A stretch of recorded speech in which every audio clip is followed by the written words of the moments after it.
Yes, of course.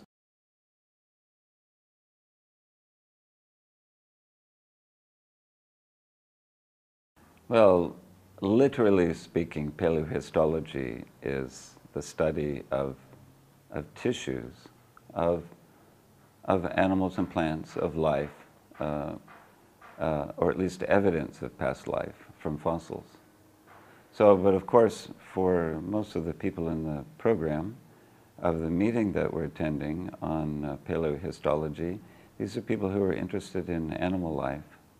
And so they're looking at the tissues, and the only tissues of ancient animal life that we have are bones and teeth.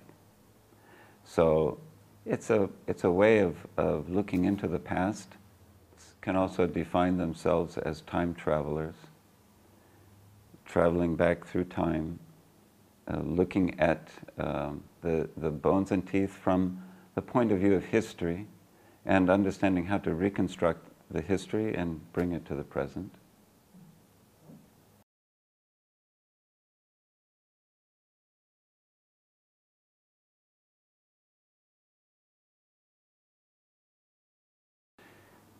That's a good question, because what most people see are just teeth and bones. And quite honestly, many people have the idea, at least until they break their bone or they have a problem with their teeth, that they're dead objects, even in the living body, that they have no other substance than the fact that they are hard and they can hold you up and they can help you to chew your food. But anyone who has broken a tooth or who has a cavity in their mouth will know that there are many nerves and that there is a blood supply and that these are living tissues. And so the challenge for paleohistologists is to acquire these tissues from fossil animals, to investigate them using a variety of technologies, usually of which is a microscope of some kind to look very closely at the tooth or the bone, to look at the microscopic anatomy, the morphology. Now, to the morphologist, it's a structure, it's an object, and within that object, the bone or the tooth, there is finer structure, and this finer structure has some meaning to a paleohistologist. But the important thing to recognize about the science and art of paleohistology, that the interpretations of this structure is not just anatomy, but that in fact the structure represents a process. It represents developmental activity. It represents maintenance of the organism. It represents something active. So the morphology, which is a static anatomy, must be interpreted in terms of the processes by which these bones and teeth were formed, and that helps to explain something a little bit more dynamic about the past.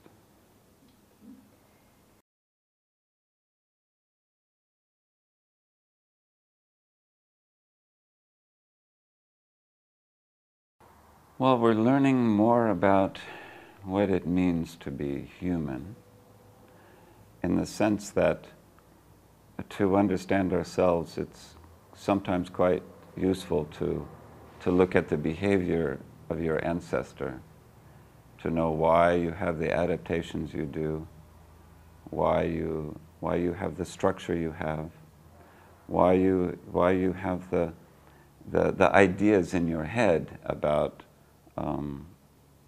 the sorts of things that you should be doing as a human.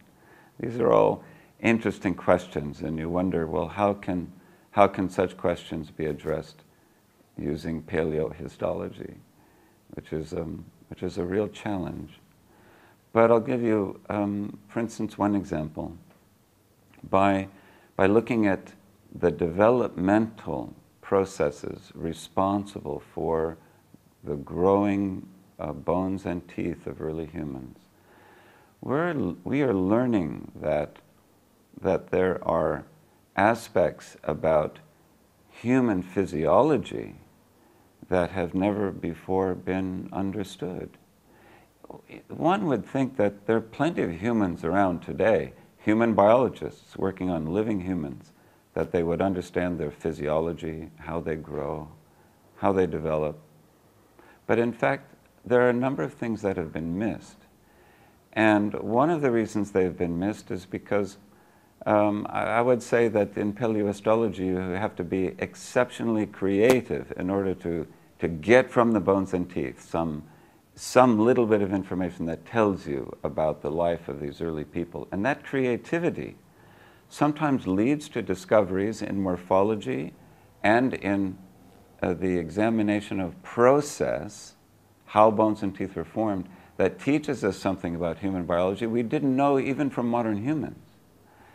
And I think one of the most significant examples of that today is that we have discovered that there are biological rhythms other than the daily biological rhythms, and that these rhythms are long period rhythms. They last for more than one day. And these are true physiological, metabolic rhythms that we have identified from the bones and teeth of early humans. And now, looking at this prospectively at modern humans today, discovering that they're there and that they explain something about modern humans. And to give you one example, this long period rhythm that we have discovered from the fossil record is a rhythm that appears to be helping to generate the large body size variation that exists in modern humans. Modern humans are the only mammal known other than the domestic dog that has such a great range of body sizes.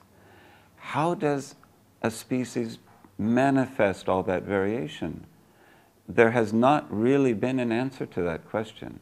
And we're discovering that these long period rhythms are about generating that kind of variation.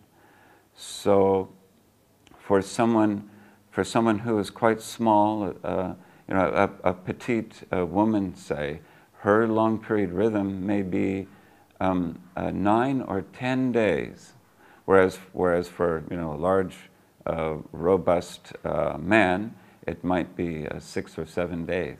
And this rhythm is actually generating how they develop and how they maintain themselves. And this is a fundamental aspect of human biology, which is only now coming to be understood from having pursued paleohistology of early humans.